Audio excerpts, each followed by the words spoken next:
Welcome back. जरा आगे बढ़ते हैं और मैं हमाद साहब क्विकली आपसे जानना चाहता हूं, ये सारी बहसें अपनी जगह पे हैं, खामियां हैं सिस्टम में, उसको ठीक करने की ज़रूरत है। अब इस पे एतराज़ है ना कि ये 26वीं आईनी तरमीम के बाद ठीक हुआ है या उल्टा मजीद ख़राब हो गया है। एक तो ये मामला है। दूसरा एक और बहस है कि आइंदा आइनी बेंचेस के हवाले से, जुडिशल कमीशन के हवाले से, जैसे अभी जिक्र किया साकिब बशीर साहब ने भी ब्रेक से पहले बात की कि काजी फायज ईसा साहब जो हैं उनको जो है वहाँ पर नॉमिनेट करके उनसे ये बेंच बनवाया जा सकता है। तो आप समझते हैं कि अब काजी फायज ईसा का रोल जो है वो रहेगा या ख़त्म हो गया? जिस लम्हे तक Qazi Faez Isa as a chief justice of Pakistan बैठे हैं, उसी लम्हे तक उनका रोल बाकी रहेगा और वो कानूनी और आईनी रोल है। और अगर आपको याद हो तो गालिबन साकिब मेरी तस्हीह कर ले कि जस्टिस मजहर आलम मियाखेल ने अपने रिटायरमेंट के दिन रिटायरमेंट से चंद लम्हे कबल एक फैसला किया था और गालिबन हजारों लोगों की नौकरियां और वो चली गई थी। मुझे सही तरह से याद नहीं है कि वो क्या था, लेकिन वो एन रिटायरमेंट से कुछ देर कबल उन्होंने किया था। तो जब तक justice Faez Isa chief justice of Pakistan है तो ये तो उनका इख्तियार है कि वो जो भी करे, और ये इख्तियार उनको आईन और कानून ने दिया है। दूसरी बात कि इसके असरात क्या होंगे, तो असरात तो जब आईनी इस्लाहात होते हैं तो असरात तो यकीनन पड़ते हैं, आईन और कानून की सरबुलंदी पर भी पड़ते हैं, पार्लिमान की बालादस्ती पर भी पड़ते हैं, अवाम के फलाह बहबूद पर भी पड़ते हैं, रियासत की मजबूती पर भी पड़ते हैं। और ये पहली बार तो नहीं हुआ। 1973 से पहले हम एक सरजमीनी बेआईन थे, लेकिन 1973 का आईन बना तो हम थोड़ा सा आगे बढ़े, लेकिन वो कोई आइडियल सूरत हाल तो नहीं थी। उसके बाद हैदराबाद ट्रिब्यूनल का सामना भी वली खान ने किया जो इसी आईन के खालिक थे। उसके बाद इसी आईन के खालिक को फांसी पर भी झूलना पड़ा था, क्योंकि हम अभी तक, मैं तो बार बार कह रहा हूं कि ये स्पेसिफिक इमरान खान तक न ले जाए ये मामला, या एक पार्टी तक न ले जाए। ये तमाम जमातों ने भुगता, उन्होंने ज्यादा भुगता है इनसे, और ये अवाम ने भी भुगता, ये इस पूरी मुमलिकत पाकिस्तान ने भुगता है। हमें आगे की तरफ बढ़ना चाहिए और आगे की तरफ हम बढ़ रहे हैं, लेकिन हमारे आगे बढ़ने के सफर पर ज्यादातर सियासी मुफादात होते हैं। आज भी वही है, कल भी पीटीआई के 2 लोग आकर लोटे बन गए थे। तो देखे, आइडियल सूरत हाल हिरगिज नहीं है। आगे की तरफ बढ़ना है, हमें यकीनन उनका मुहासिबा करते रहना चाहिए, लेकिन कम से कम इस सफर को में हर्डल्स क्रिएट नहीं करने चाहिए। मैं यही कह रहा हूं।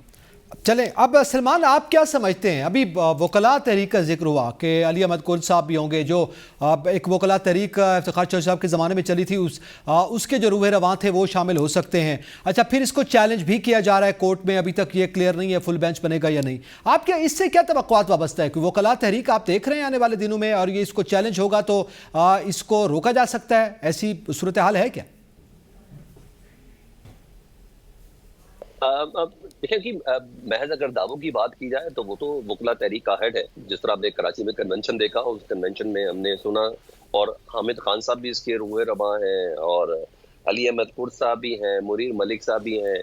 मुझे तो जब ये तहरीक चलेगी ना, मैं उस टाइम उसके ऊपर कमेंट करना पसंद करूंगा, क्योंकि अभी तक तो मैंने चंद दिन पहले तक ये भी तक सुना था कि खून के आखिरी कतरे तक इस आईनी तरमीम को रोकेंगे, तो किसी का खून का कतरा तो निकला नहीं।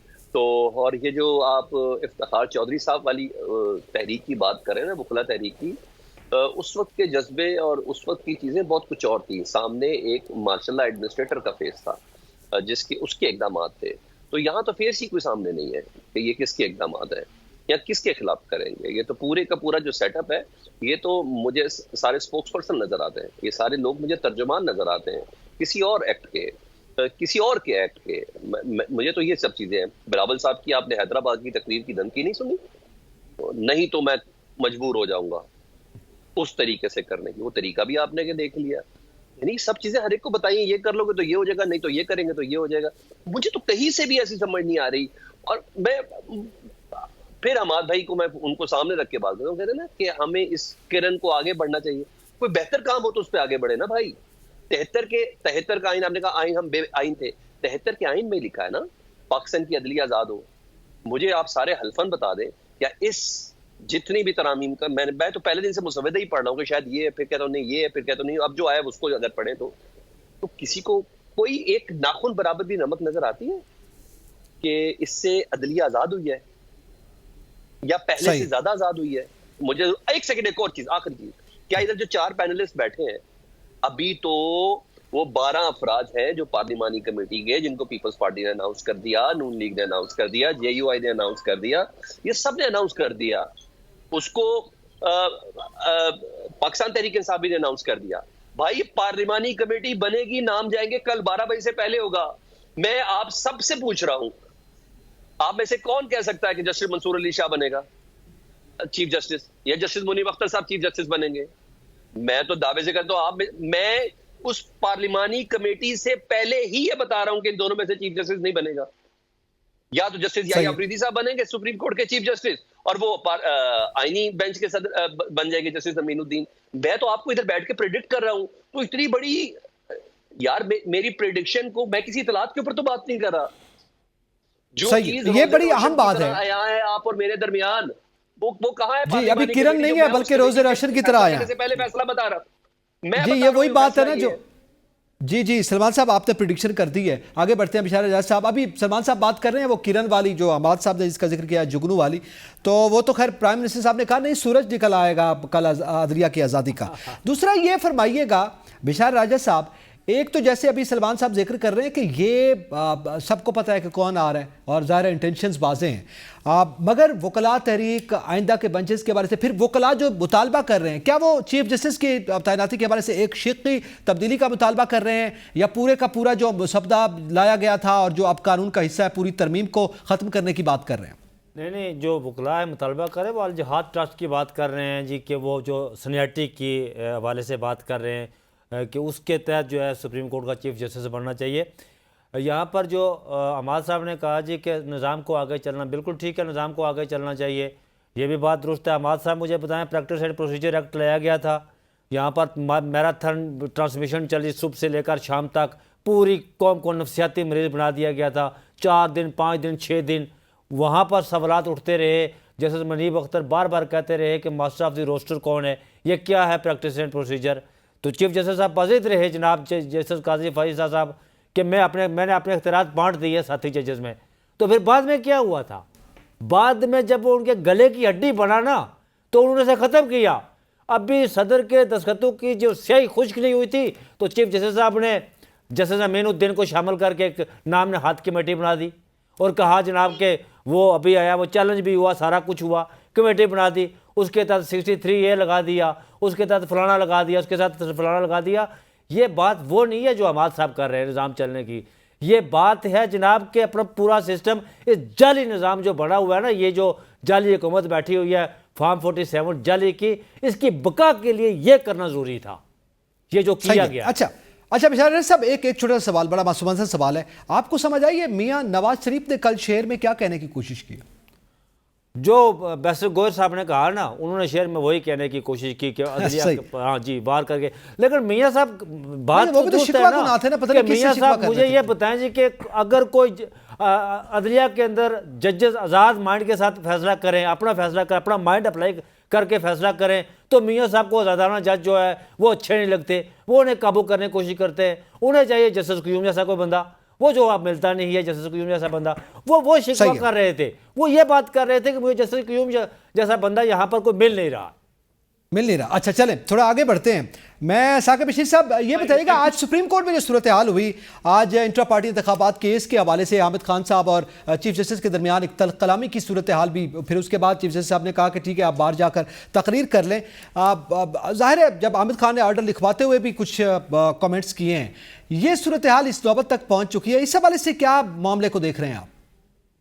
एक तो वो पीटीआई का इंट्रा पार्टी इलेक्शंस का केस था जिसमें नज़रसानी थी, बल्ला लिया गया था 13 जनवरी को, और उस केस में आज हामिद खान जो है उनकी जानिब से कहा गया कि अब जो आप क्योंकि बाइस हैं तो इसलिए आप केस ना सुने। एक दफ़ा कहा, दूसरी दफ़ा कहा तो चीफ जस्टिस जो है उन्होंने यही पूछते रहे कि आप आर्गू करेंगे, मेरिट पर बात करेंगे, दलाइल देंगे, तो उन्होंने कहा नहीं मैं दलाइल नहीं दूंगा।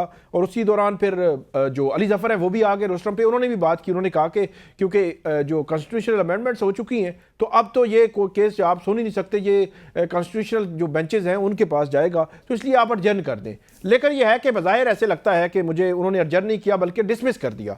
13 जनवरी को जो फैसला आया था वो फैसला तारीख में मेरे ख्याल में रद्दी की टोकरी में जाएगा।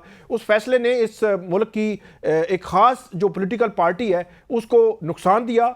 वो पॉलिटिकल पार्टी कोई ABCD जो भी हो उससे बिल्कुल गर्ज नहीं है, लेकिन उसका जो वोटर था, जो वोटर को आइन राइट देता है कि वो अपनी पसंद की पार्टी को वोट देगा, तो उसको उसमें हर्डल क्रिएट की गई। और जो है वो 2-3 दिन सुबह से शाम तक अदालत लगाकर इस केस को अर्जन भी किया जा सकता था, इलेक्शन के बाद किया जा सकता था कि आपने इलेक्शन नहीं कराए, हम इलेक्शन के बाद तक कर रहे हैं, तो आप इलेक्शन में जाएं 8 फरवरी के, उसके बाद हम देखेंगे। लेकिन 2 दिन लगा के इस केस का फैसला दिया गया, बल्ला लिया गया। और मैं एक और बात बताऊंगा आपको, 13 जनवरी का बल्ले के निशान का जो फैसला है उसका लिंक और जो आईनी तरमीम हुई है इसका बड़ा गहरा लिंक है। इसके दौरान जितने भी इवेंट्स हुए उसमें आप जो PTI की जो पॉलिटिकल पार्टी थी उसके पॉलिटिकल राइट्स खत्म किए गए।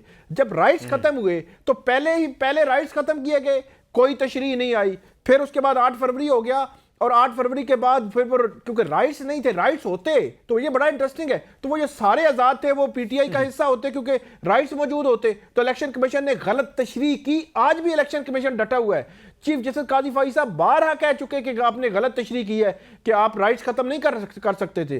फिर वो एक पॉलिटिकल पार्टी में गए कुछ लोग, फिर उसके बाद भी कितने इवेंट्स हुए जिस इवेंट्स में वो जो गवर्नमेंट है उसको स्ट्रेंथन वो होती रही। कोई इधर से बंदा पकड़, कोई जो है वो रिकाउंटिंग का कोई केस निकल आया, कोई इधर से केस निकल आया, और वो लोग जो है वो फिर बनते गए और आखिर में आपने देखा फिर आईनी तरमीम भी हो गई। ये सूरत हाल हमें देखने में मिली है। ठीक है, कभी भी अच्छे अल्फाज में तारीख में याद नहीं रखा जाएगा, और इसी वजह से ये एक तल्ख रवैया जो है हामिद खान साहब के लहजे से भी जो वो यहाँ हो रहा था। हमाद हसन साहब ये फरमाइएगा, आज रिमास के दौरान 26वीं आईनी तरमीम की जो है, जी सलमान आप कुछ कहना चाह रहे हैं?